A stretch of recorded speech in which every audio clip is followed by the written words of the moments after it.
If you're like me, this is the reaction you get when trying to get your friends into this show. Can you please just talk like a normal person? Who among you caught the mysterious doctor at the fertility clinic? Is this him from season 1 leaving the birthing cottages? And who among us has never given their girlfriend a gift they didn't like? It's an ant farm.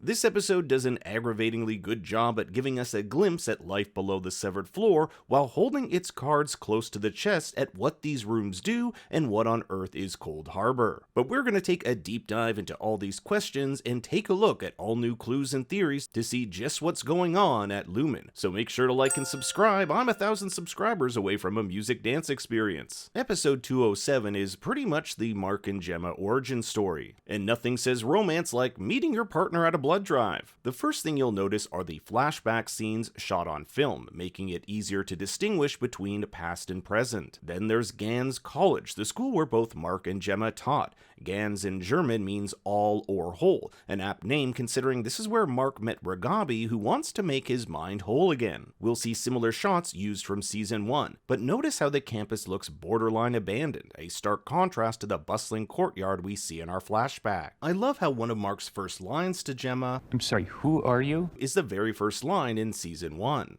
Who are you?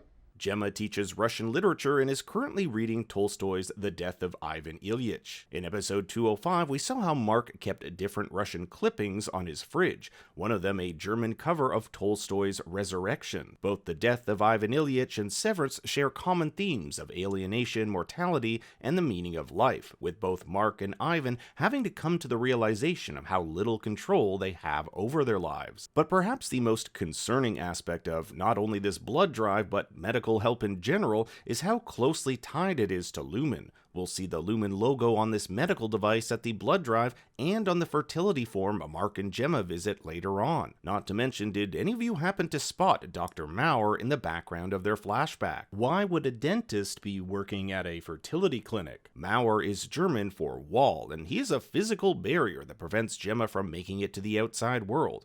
We'll talk a little more about him in a bit. Gemma Scout, or Miss Casey as she's known on the severed floor, is alive and well. This is the first episode we get to see what's down on the test floor, or the floor which connects with the export hallway. Notice how up top the red arrow points down, and when Gemma tries to escape, the arrow points up. We do not know if there are any other floors in between. Gemma is the only other resident we see on this floor. However, there is a room directly across from hers that suggests others could be living here as well. Besides Gemma, we have 2 Lumon employees that work here, a nurse and Dr. Maurer, if he even is a doctor. Not only was Dr. Maurer the mysterious dentist we met in episode 205, but am I crazy when I say he's the same guy we'll see with Mr. Drummond and in both the Christmas and airline rooms, albeit with fake mustaches and beards. It's implied that the person Gemma meets in every room is Dr. Maurer in some sort of disguise. But what are these rooms? We know there are currently over 25 of them, and their names correspond with file names found on the macro refinement team's computers. In this fancy shot, we see how the computer wires from macro refinement make their way upstairs to a group of individuals called Watchers, and each of these Watchers vaguely resemble the person they're watching.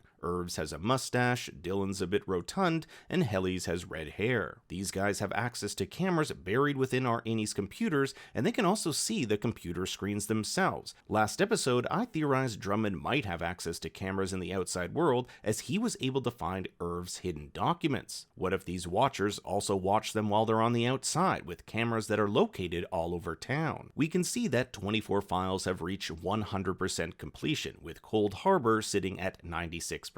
However, it should be noted that we have seen other files that are missing here, including Chikzu Club, oh I butchered that, and Cielo. Perhaps they were files that failed or belonged to a different person other than Miss Casey. Along with taking her vitals, the nurse asks a really weird question. If you were caught in a mudslide, would you be more afraid of suffocating or drowning? Suffocation is the broader term for when one is deprived of oxygen, while drowning refers to the deprivation of oxygen by a liquid. We know that Gemma died in a car accident, and it's implied in the intro credits that her car fell into a lake where she drowned. Thus, it makes sense she says she'd be more afraid of drowning. I also thought it was cool to have a Snellen eye chart with a goat one beside it. I also checked if there were any hidden codes in it because I'm a crazy person, but it's just your standard chart. This machine the nurse uses tests frequency frequencies, much like Ragabi used on Mark. I got the feeling it almost acted like a lie detector of sorts. The Gemma we see here on the test floor is not Miss Casey. This is a Gemma that has memories of Mark, so as far as we know, this is the real Gemma Scout. However, when she enters these different rooms, her mind severs into something else completely. Notice that when Gemma goes into her dental cleaning, she asks for a break. In this innie's mind, she just finished a dental cleaning, while in reality, it's been 6 weeks. This would imply that Gemma is severed multiple times, perhaps even once for each room. For example, we don't know if Gemma's dental innie knows about Gemma's airplane innie and vice versa. What we do know about these is that they all feature Gemma having to go through something that is uncomfortable: turbulence, a dental cleaning, and writing countless Christmas cards until your hand hurts. Bonus points if you caught the goat on the front. It's clear that Gemma is a test subject, perhaps for a product that Lumon is testing to give people in the outside world the ability to forget traumatic or painful experiences. Imagine being able to just shut off during a dental cleaning or even all of a pregnancy like we saw with Gabby Arteta. You could live your life with almost no pain or suffering, and I think this is part of Lumon's end goal. This still doesn't explain a few of our biggest questions. How did Gemma come back from the dead? One theory is that she never died. She could have been picked up by Lumon. Maybe she even went willingly if they offered her a new medical breakthrough that would allow her to have a child. But this wouldn't explain Mark having to identify her dead body. Maybe they did something to his brain, or that dead body they showed him was simply a lifeless clone. Lumon does have both of their DNA from the blood drive. This whole fertility angle makes me wonder if Gemma was chosen because she would be a good candidate to give birth to this reincarnation of Keir Egan. A big theory out there is that the Egans and Lumon are trying to resurrect Keir, and I found it super unsettling how Dr. Maurer used the word siring when referring to how Gemma would change the world, a word commonly associated with childbirth. We also don't know what's up with these various costumes and disguises, both by Gemma and Dr. Maurer. They both seem to be set in the 60s or 70s. Perhaps it's a way to distance these innies from Gemma. As of now, we only really know what 2 of these rooms are: Allentown, the Christmas room, and Wellington, the dentist. In Season 1, Allentown was Mark's first completed file that he did so fast they called it his freshman fluke. It also happens to be Ben Stiller's wife's hometown. By completing a file, it seems to unlock a new room on the test floor. We'll even see Dylan's Tumwater room from Season 1.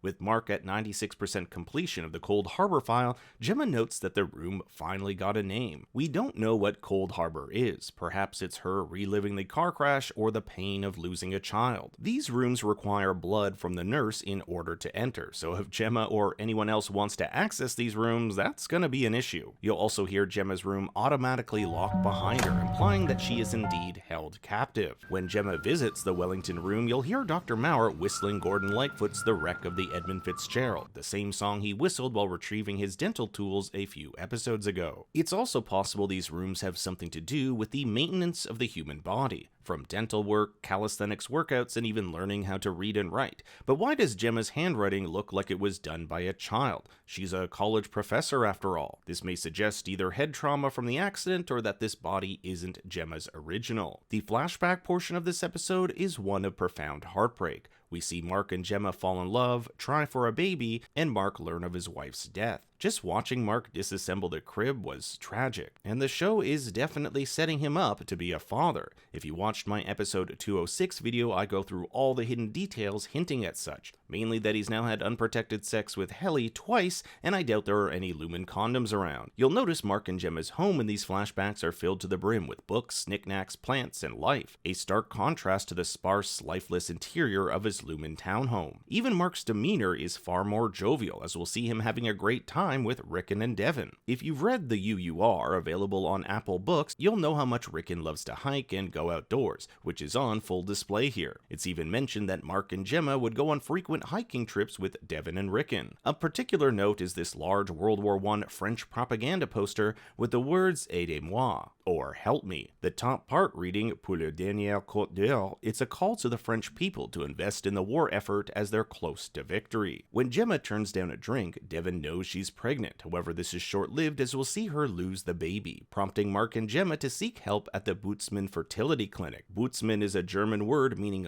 boogeyman or demon, not the most welcoming name for a fertility clinic. Gemma's record player is also entirely in German. It's here we'll get a brief glimpse of Dr. Maurer, and since we know this clinic is associated with Lumon, it can be deduced that he and the company may have been involved in Gemma's death, or even staging it. They have her blood, health records, perhaps something about Gemma made her the perfect candidate for whatever Lumon wanted to test. Gemma also wears the necklace Ragabi found in Mark's basement, and I can't help but think it'll be a significant item considering the emphasis they placed on it. And can we take a moment to appreciate the amazing transitions this episode has? They found some really cool ways to juxtapose both the innie and outie world and past and present. A lot of the super trippy shots going down the hallway have quick flashes of shots from season 1, including Mark's clay sculpture of a tree he did in Miss Casey's wellness section. We'll also see brief glimpses of the area where Gemma's car supposedly skidded off the road. There's also multiple shots of a red hibiscus. We know Gemma loves plants, and a red hibiscus symbolizes passion, love, and romance. Back with Dr. Maurer, we see a live x-ray of Gemma that does have a Severance chip in it. We'll even see that page of vitals shown to us at the end of episode 201. The doctor wants to know if Gemma remembers anything from the rooms or if she left them feeling any profound sense of emotion,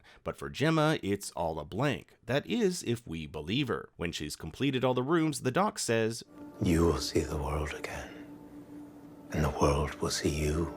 That's not creepy. However, when she asks if this means she'll be able to see Mark, he gives this cryptic response about Keir taking away Mark's pain. Keir will take away all his pain, just as Keir has taken away yours. This once again points to the theory that Lumon is trying to invent something that takes away our pain. Back in the real world, an unconscious Mark repeats the phrase Chikhai Bardo, which also happens to be the title of this episode. In Buddhism, Chikhai Bardo is the first stage after death, where a person sees a bright, clear light and their mind starts to separate from the body. We'll see Gemma with these cards she thinks were given to her through a mailing list from the clinic. We've seen these cards before manufactured by O&D, yet another clue that the fertility clinic and Lumon are intertwined. During the Christmas scene, we'll see tons of different 3D printed products. O&D has hundreds of these printers, so that's probably where they come from. And if you pay close attention to the intro credits, we'll see lots of printed instruments come out of Irv's mug. Before she leaves, Gemma does not say, "I love you," back to Dr. Maurer, foreshadowing Mark not saying the same thing to Gemma before she leaves. Billie Holiday's "I'll Be Seeing You" plays as Dr. Maurer checks in on Gemma. I don't know about you guys, but I got the impression he likes Gemma a little too much. When Gemma asks if she can go home, he lies, stating that Mark remarried last year and has a daughter. There are a bunch of novels to the side which all seem to be Tolstoy, including The Death of Ivan Ilyich and Anna Karenina. In an attempt to escape, Gemma knocks Dr. Maurer unconscious, takes his keycard, and makes a dash to the export elevator. She's able to make it to the severed floor, but in so doing reverts back to Miss Casey, with no knowledge of anything that happened below. Notice Milchek here in his black leather jacket, and he's out of breath.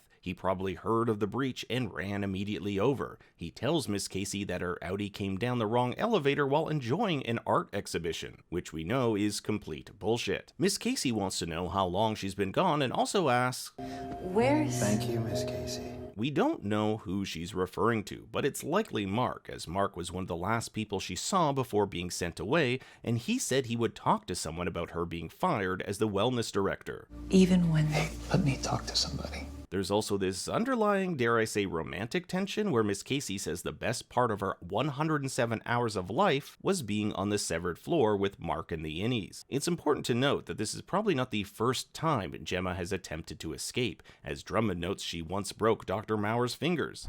Didn't you try and break your fingers? The ending features both past Mark and Gemma at their absolute lowest. Mark has lost his wife, and in a way, Gemma has lost Mark. She has no way to get back to him. When Mark regains consciousness, Devon asks where he's been, and we get these shots of Gemma. So it's safe to assume that these flashbacks were what Mark was experiencing while unconscious, a process Ragabi calls journeying. Ragabi tells Devon that Gemma is alive, which is a bit different than what she told Mark a few episodes ago. She was alive. last time I saw her? Last episode, Devon had a new idea that maybe they can go to the Demora birthing cottages where she saw that Senator Angelo Arteta's wife Gabby had been severed. If they bring Mark there, maybe they can talk to his innie. Miss Cobel, who Devon still has in her phone as Miss Selvig, may help as well, but this is a deal breaker for Ragabi, so much so that she storms out of the house. I wonder if Ragabi and Cobel know each other. Ragabi used to work at Lumon and was responsible for chip implantation. We know that Cobel was at one point likely severed, so there's some history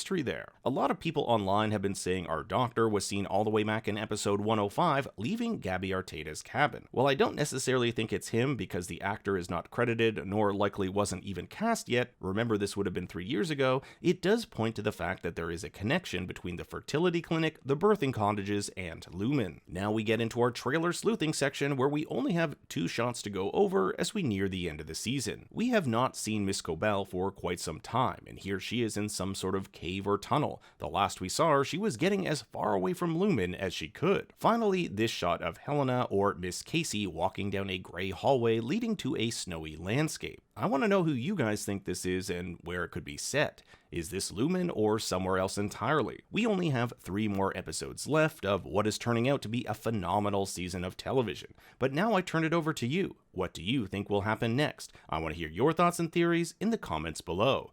Thanks for watching, be sure to like and subscribe, and for more bad takes you can follow me on Twitter and Instagram at ThinkStoryYT. Until next time, remember, I love you.